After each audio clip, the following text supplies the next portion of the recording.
கோர்வை என்ற சொல் தவறு. பூ கோர்த்தாள் இல்ல, பூ கோத்தாள் என்றுதான் எழுதணும். கோவை என்பதுதான் தமிழ் சொல். எப்படி வந்ததுன்னு நமக்கே தெரியாது. அதை போல வேர்வை என்று சொல்லக்கூடாது, அது வியர்வை என்று சொல்ல வேண்டும்.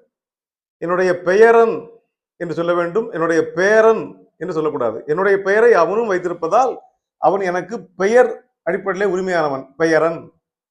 பேத்தி அல்ல, பெயர்த்தி என்று எழுத வேண்டும்.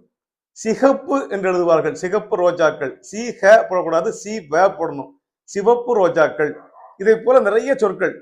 கத்திரிக்காய் என்று எழுதக்கூடாது, கத்தி போடக்கூடாது, கத்தரிக்காய். அரி என்றால் முத்து.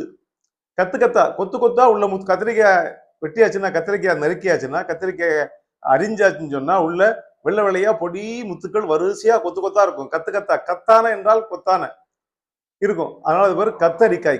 வெட்டினால் உள்ளே முத்துக்களை காட்டும், அது கத்தரிக்காய். கத்திரிக்கோல் என்று சொல்ல வேண்டும். ஒரே ஒரு துண்டாக இருந்த துணியை இரண்டாக வெட்டும், திரிக்கும். திரித்தல் என்றால் வேறுபடுத்தி விடுதல். அப்படி திரிக்கக்கூடிய தன்மை உள்ள ஒரு கருவிதான் அது கத்திரிக்கோல், இது கத்தரிக்காய். இப்படி பல சொற்கள் ஒற்றை எழுத்துக்களிலே மாறி இருக்கும். 12 ப இன் நீ ர இண்டு என்று எழுத வேண்டும். நிறைய பேர் ப இன் நீ போட்டு ரே போட்டு எழுதுவாங்க. 12 என்று தவறாக எழுதி விடுவார்கள்.